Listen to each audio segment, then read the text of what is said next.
안녕하세요. 미국 증시 쪽집게 트레이더 앱입니다. 자, 이번 주 주식 어떻게 될까요? 이번 주에 유의해야 될 경제 이벤트들, 그리고 지켜봐야 될 경제 지표들, 그리고 팩트들, 그리고 장기적 리스크들을 살펴보면서 다음 주 주식 어떻게 될지 좀 추리해보는데 도움이 될 것 같습니다. 자, 다음 주는 상당히 이벤트들이 많아요. 그래서 변동성이 높은 장이 될 것 같습니다. 자, 월요일 연준에서 발표가 있는데요. 우선 보맨 중립적인 연준 멤버고요.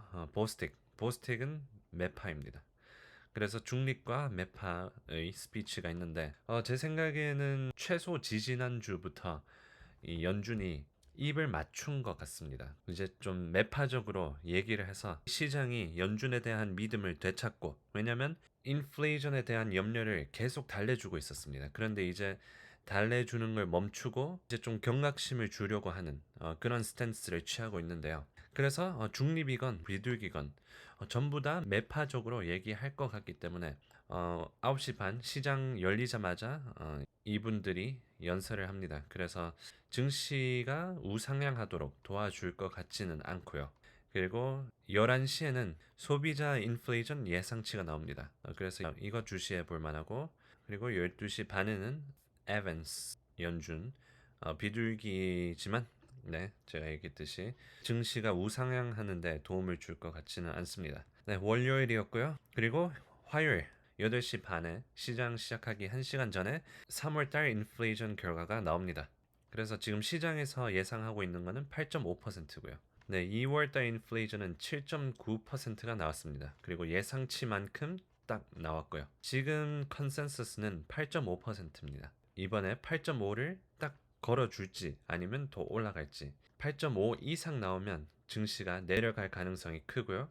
그리고 8.5를 딱 찍어주든가 8.5보다 더 내려가면 증시가 우상향하는 방향성으로 갈 것 같습니다. 그래서 화요일 이건 큰 이벤트, 화요일 8시 반 장 시작하기 1시간 전에 있고요. 그리고 수요일도 큰 건데 화요일보단 덜합니다. 생산자 물가 지수가 나올 거고요. 시장이 예측하는 건 8.4%입니다. 생산자 물가 지수는 처음으로 2월 달에 0.1% 내려갔습니다. 그래서 PPI가 좀 내려가 주지 않을까 하는 기대 심리가 있고요. 그래서 만약에 PPI도 내려가면 증시가 우상향하는데 도움이 될 것 같습니다. 그리고 목요일은 실업률 얼마나 나왔는지, 그래서 실업률이 예상보다 더 낮게 나오면 증시에 올라가는 영향을 줄 거고요. 그리고 실업률이 올라가면 예상치보다 더 높으면 증시가 내려가는데 영향을 줄 겁니다. 자, 이번 주 경제 이벤트들이었고요. 일단 제일 큰 거는 화요일입니다. 그런데 이번 주 내내 이벤트들이 많아서 지켜봐야 될 것들이 많네요. 자, 그리고 경제 지표 10년, 2년, 3월 장단기 금리 차를 계속 확인하셔야 되고요.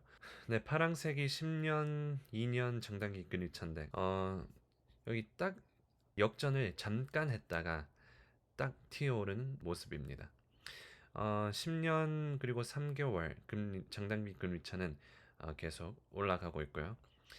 그래서 3개월짜리를 봤을 때 경제 침체가 안 올 거라는 시그널을 보내고 있고요. 10년, 2년 장단기 금리차도 잠깐 경제 침체 시그널을 보냈다가 이제 다시 좋아지고 있는 모습입니다. 네, 그리고 10년물 금리를 확인하셔야 되는데 지금 2.7이죠. 굉장히 높은 수치입니다.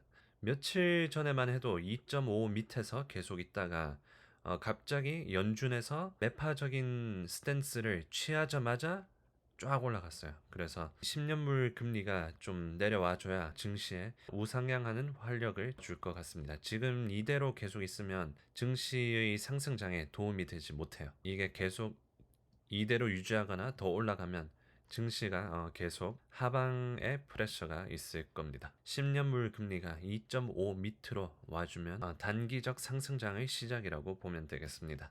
자, 그리고 유가 가격을 체크하셔야 되는데 유가가 최근에 많이 내려왔죠. 중국의 셧다운, 바이든이 전략적으로 오일 물량을 푼다고 했습니다. 그것 때문에 이 오일 가격이 거의 130을 찍었다가 128까지 올라왔네요.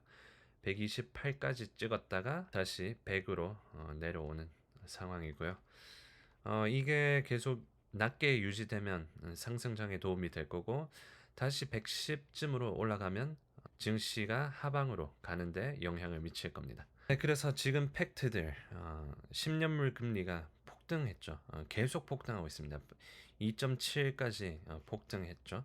2.5대도 폭등했다고 했는데 2.7은 정말 너무 많이 간 것 같습니다. 그래서 10년물 금리가 폭등하면서 소비자들에게 대출 비용이 높아지고 있죠.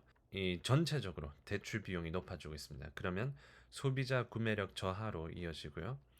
그리고 또 mortgage rate, 집 사는 데 필요한 융자 값이 올라가면서 대폭 상승하면서 부동산이 하락세로 전환이 됐습니다.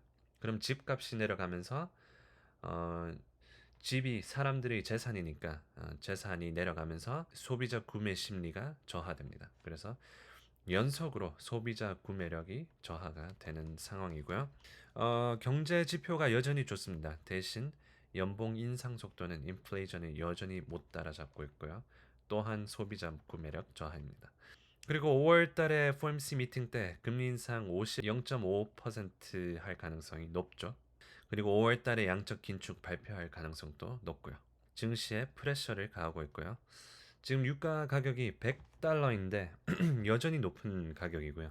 그래서 높은 인플레이션 2022년의 테마 여전히 적용이 되고요. 경제가 팬데믹 이전으로 돌아갈 확률은 적다라고 제롬 파월이 말했는데 GDP 성장률 전망이 안 좋다는 거죠.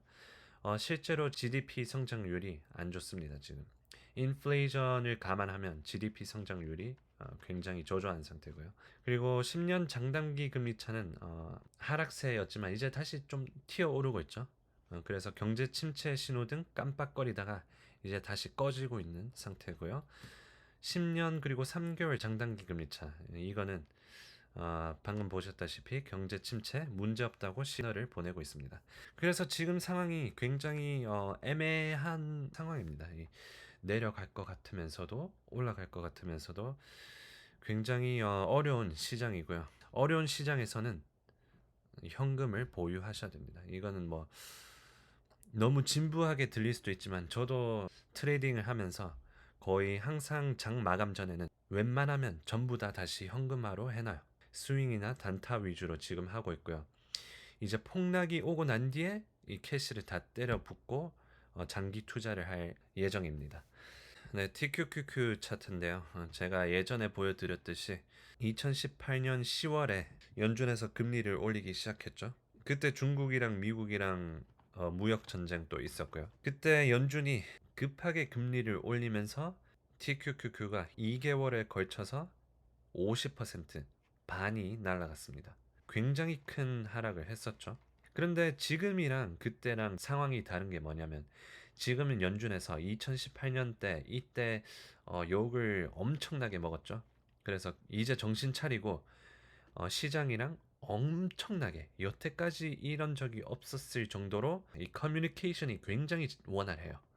그래서 연준에서 어떻게 할 건지 미리 얘기를 다 해주죠. 뭐 금리 인상을 할 거다. 뭐 몇 퍼센트 정도 할 것 같다. 그리고 뭐 QT 언제 할 거다.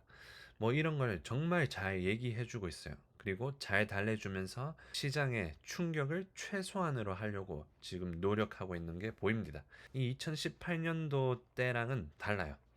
하지만 그럼에도 불구하고 금리를 인상하기 시작하면 빅 스텝으로 50 bips 두 번 하고 막 이렇게 하기 시작하면 증시에 영향을 미칩니다. 이 금리가 올라가면서 이자율이 높아지면서 그리고 QT도 시작되면서 시장에 돈이 빠져나가요. 그러면서 소비자 심리에 안 좋은 영향을 미치고 사람들이 이 증시에서 돈을 빼려고 하겠죠. 그때 되면. 그래서 5월 4일에 금리 인상을 한다고 할 때 그때는 정말 조심하면서 어, 상황을 봐야 될 것 같습니다.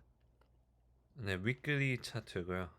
이때 2018년도 금리 인상 때 쫙 내려간 거였고 EMA 120을 내려갔죠. 그리고 코로나 때도 EMA 120 선을 내려갔다가 올라가고 이번에도 120 밑을 두 번이나 내려왔어요. 그래서 보통 이 쫙 내려갔다가 또 내려갔다가 올라가는 거는 더블 바럼이라고 이제 증시가 우상향한다는 그런 신호를 보내고 있는데요. 지금 상황이 정말 안 좋죠. 뭐 지금 미디어를 보면 뭐 증시가 폭망한다, 뭐 폭락하기 일보 직전이다 이런 식으로 얘기를 하는데 제가 보기에는 많이 선반영됐다고 생각해요. 그래서 물론 조심은 해야 되지만 지금 주식에 투자를 해도 크게 손해는 보지 않는다. 예를 들어서 제가 구독자분들한테 얘기 드리고 있었던 게 지금 들어가야 되나요? 이렇게 질문을 하시면 폭락하고 난 뒤에 들어가세요라고 항상 얘기를 드렸는데요. 지금 어느 정도 폭락을 이미 했습니다. 부위로 따지자면 허리 밑으로 내려왔어요. 그래서 어느 정도 종아리쯤에 내려가고 있는 상황입니다. 종아리에 샀다가 어깨에 팔아야 되잖아요, 보통. 물론 발바닥까지 내려갔을 때 잡아서 투자를 해서 올라가면 좋겠지만 지금 이제 종아리 밑으로 내려가려고 하는데 슬슬 분할 매수해가지고 평단가를 낮추면서 이제 상승장이 왔을 때 편안하게 갖고 있는 것도 좋다고 생각합니다. 제가 얘기했듯이 2018년도랑은 다른 게 지금 연준이 시장이랑 계속 커뮤니케이션을 하고 있어요. 지난주에 갑자기 약간 매파적으로 돌변해가지고 좀 충격을 줬긴 하지만 전체적인 걸로 봤을 때는 그 충격이 좋은 충격이 같다고 생각해요. 인플레이션을 잡겠다라는 그 연준의 스탠스를 보면서 이제 시장이 좀 안도를 할 수 있죠. 연준을 믿고 인플레이션을 잡아주면서 경제가 나아질 거라는 그런 심리를 지금 좀 심어줬어요. 그래서 이게 심어진 게 이제 잘 자라기 시작하면 증시가 다시 우상향으로 바뀌겠죠. 네, 현재 저는 그렇게 생각하고 있습니다. 네, 그래서 다음 주 또 변동성이 높은 장이 될 것 같고요. 이럴 때 주식하는 분들 정말 많이 배웁니다. 이런 경우가 주식을 하면서 최소 2, 3년 만에 있을 일들이에요. 그래서 이것만 잘 지나간다면 이번 연도 이 하락장만 잘 지나간다면 앞으로 우상향이 있을 거니까 그때까지 잘 대응하면서 주식도 배우고 대응하는 방법도 배우고 그러면서 이번 연도에 성장된 투자자로 다들 거듭나실 수 있을 것 같고요. 제가 이 하락장에서 대응을 하면서 딱딱 쪽집게처럼 상황이 어떻게 돌아가는지 앞으로 계속 업데이트해 드리도록 하겠습니다. 제 멤버십 가입하시면 멤버 라이브 옵션 TQQQ, SQQQ 그리고 뭐 속슬도 당연히 트레이딩 하는 거 알려드리고 있고요. 오늘 또 시청해 주셔서 감사하고요. 도움이 되셨으면 좋아요 그리고 구독 눌러주시면 감사하겠고요. 다음 영상 그리고 또 라이브에서 찾아뵙겠습니다. 감사합니다.